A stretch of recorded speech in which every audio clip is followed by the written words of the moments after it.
It started with coffee, which is about as unremarkable a beginning as you can imagine. I wasn't even supposed to be at that cafe.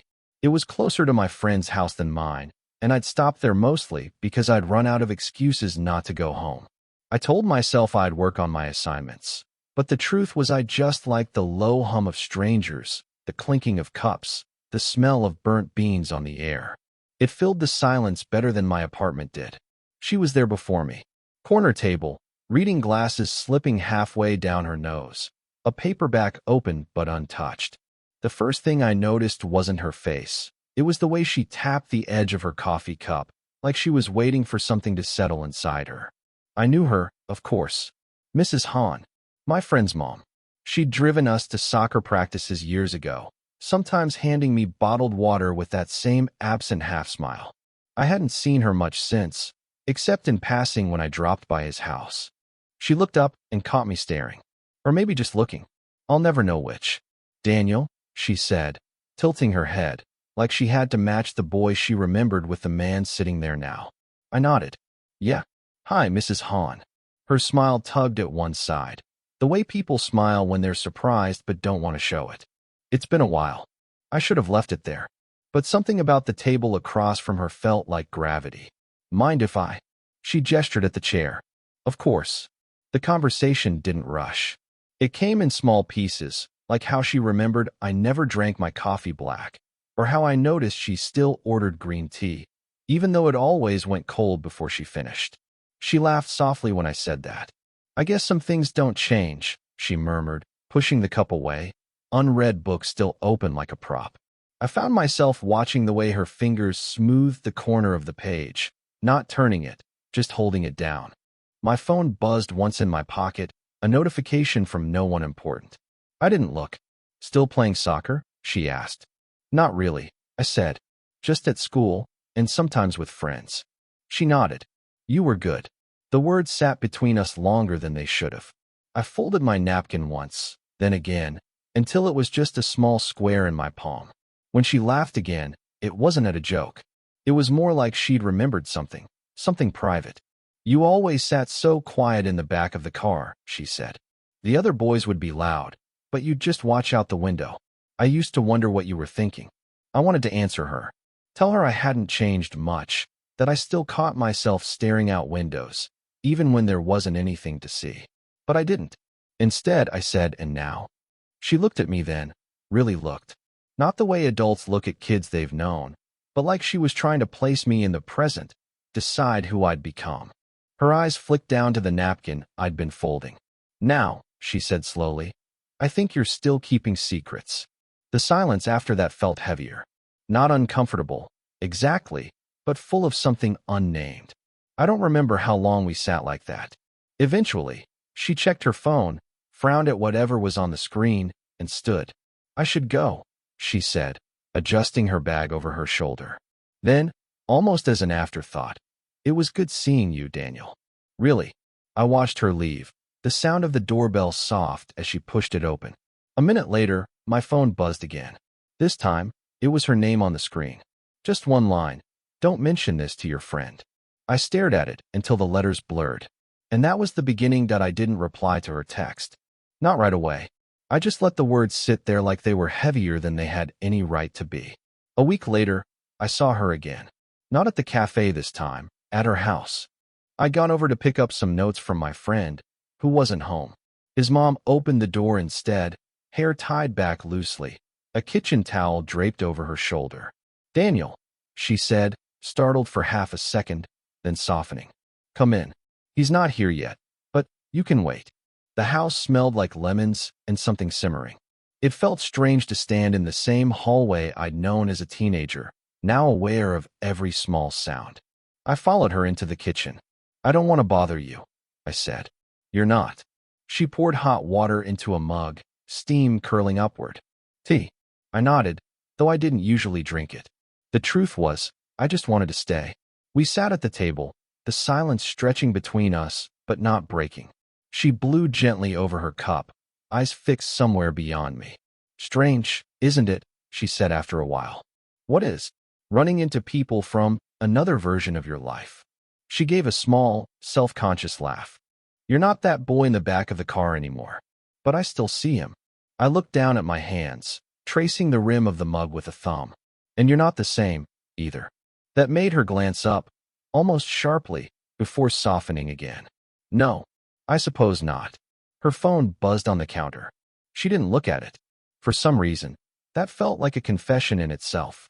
I thought about saying something easy, about soccer, about school. But instead, I heard myself say, I don't really go home much these days. The apartment's just empty. Her eyes lingered on me, unreadable. That kind of quiet can get loud. It wasn't advice. It was recognition. I sipped the tea. It was too hot, but I didn't say anything. She leaned back in her chair, folding her arms, and her tone shifted. You know this isn't simple, Daniel. I didn't answer. I didn't need to. The weight of it was everywhere.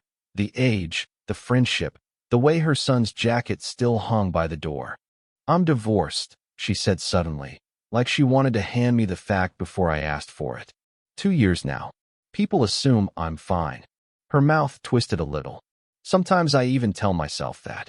I folded the tea bag string around my finger, tighter, then looser, then tight again. I didn't know, I said quietly. Most people don't. I don't really talk about it. That admission stayed between us, humming like the kettle that had gone quiet on the stove. I don't know what she saw in my face then, but she gave me a look, steady, searching.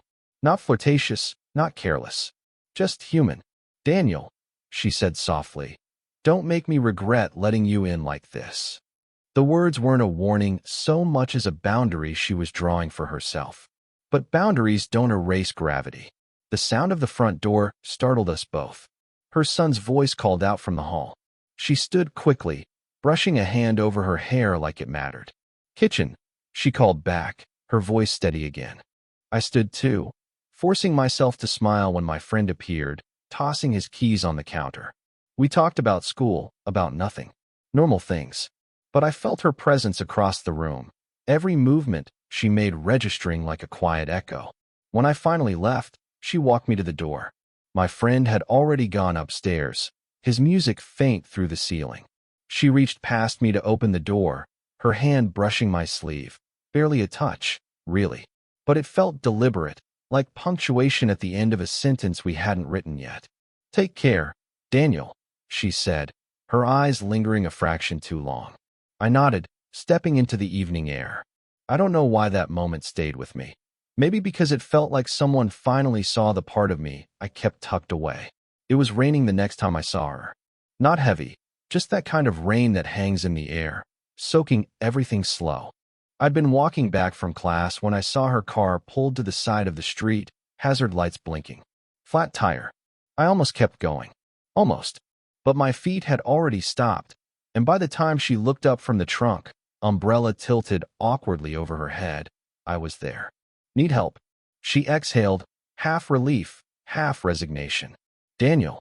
Then, with a small, tired smile, seems I do. I changed the tire.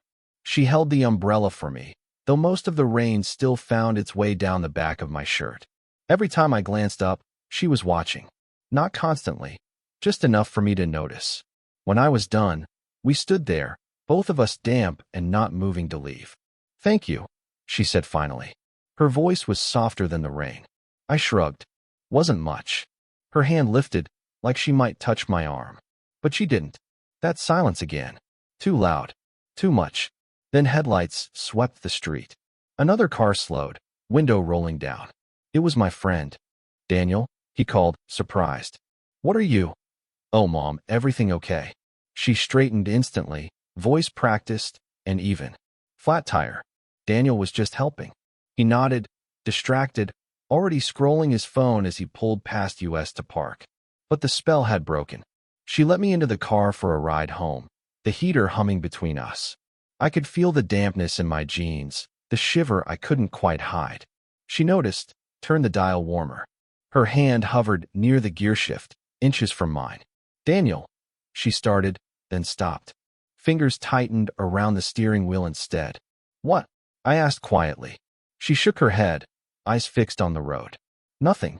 I leaned back, pretending not to care, but every nerve in me was listening. We pulled up in front of my building. The wipers slowed, then stopped. Neither of us moved right away. She turned then, meeting my eyes. A pause, long enough that the air between us felt charged. I thought, maybe, she'd lean closer. Or maybe I would. Instead, her voice came low, almost a whisper.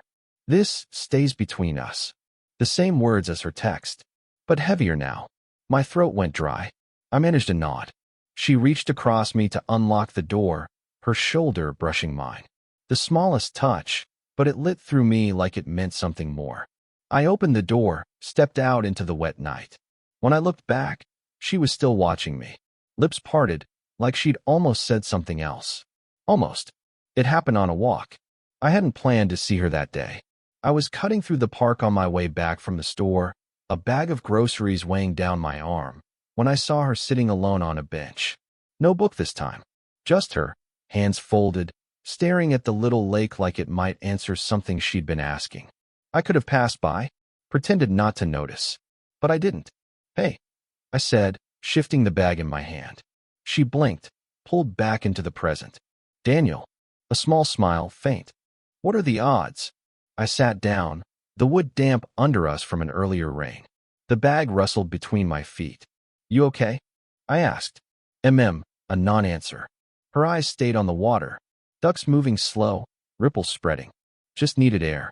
We sat in silence long enough that I heard the ticking of my own thoughts. I almost spoke, stopped, then finally asked, Do you feel lonely? She turned her head then, and I regretted the question instantly. But she didn't look offended. Just bare. All the time, she admitted, voice steady but thin. It's too big for one person. I wanted to tell her my apartment felt too small, too empty, like the walls listened when I typed messages I never sent. But I stayed quiet. She glanced at me. This is wrong, isn't it? Her words hit harder than if she'd accused me directly. I don't know, I said. My hand twisted the grocery receipt in my pocket until it tore.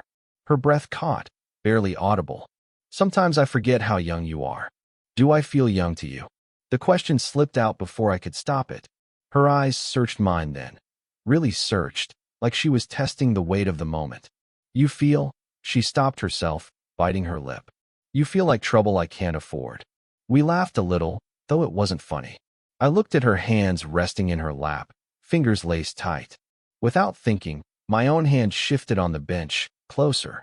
Not touching, just near enough that the space between felt electric. She noticed. Of course she noticed. But she didn't move away. You know what scares me most? She said suddenly. What? That this isn't just curiosity. That you'll mean something. And that I'll let you. The confession hit me in my chest, harder than any declaration could have. I wanted to tell her she already meant something. That I thought about her when I shouldn't. That the sight of her in that cafe had rewired something in me. Instead, I said nothing. Just breathed, the silence heavy with everything unsaid. Her eyes dropped to my mouth for half a second, then back up. It would have been so easy. Just a lean forward, the smallest shift, and the line between us would blur. But she stood suddenly, smoothing her coat, voice a little too steady. I should head back. I stayed seated, looking up at her. The question hung between us, not spoken, but loud enough to drown the quiet. What are we doing? After that day in the park, things shifted. Not dramatically. No blow-up, no harsh words. Just different. I didn't see her at the cafe anymore. Didn't run into her on the sidewalk, or in her yard trimming plants. Weeks passed, and the quiet stretched thin. I told myself it didn't matter. That I had school, friends, work. But my eyes still flicked to my phone more than they should have, waiting for a message that never came. And then one night, I was at her house again. My friend had invited a group over to watch a game. Pizza boxes, open cans, the kind of noise that fills a living room until it's almost unbearable. She wasn't downstairs. Not at first. But halfway through the first half, she came down carrying laundry. She barely glanced at me. Just a polite nod, quick smile, before disappearing back toward the kitchen.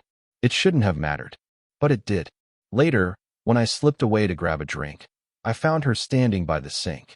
A glass of water in her hand, untouched. She didn't turn when I walked in. Hi, I said. Daniel. Her voice was flat. Not unkind, just closed. Everything okay? Of course.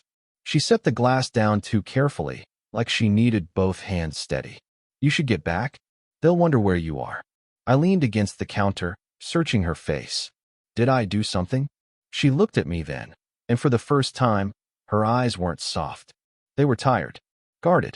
You didn't do anything. A pause. That's the problem. I frowned. I don't, she cut me off. This isn't fair. To you. To him. To me. Her voice cracked a little on the last word, but she turned away before I could catch it. The sound of laughter drifted from the living room. She pressed her palms against the counter, shoulders tense. I have baggage, Daniel. More than you know. Her tone sharpened, but underneath it was something fragile. A husband who left. A son who depends on me more than he realizes. A reputation I can't afford to gamble.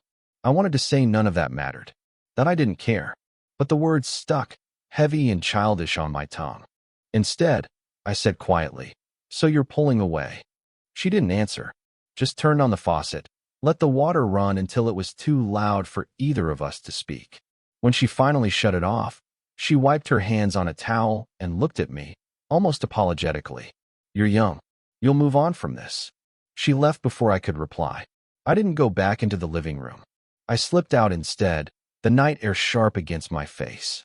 At home, I opened my phone, scrolled to her name. My thumb hovered over the keyboard. I typed, I don't want to move on. I stared at it for a long time, then erased it. I didn't feel heartbroken. I felt paused, like life forgot to finish the sentence.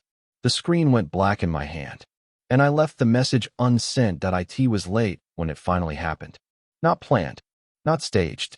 Just one of those evenings when I'd stopped by to drop off a book my friend had lent me. He wasn't home, but she was.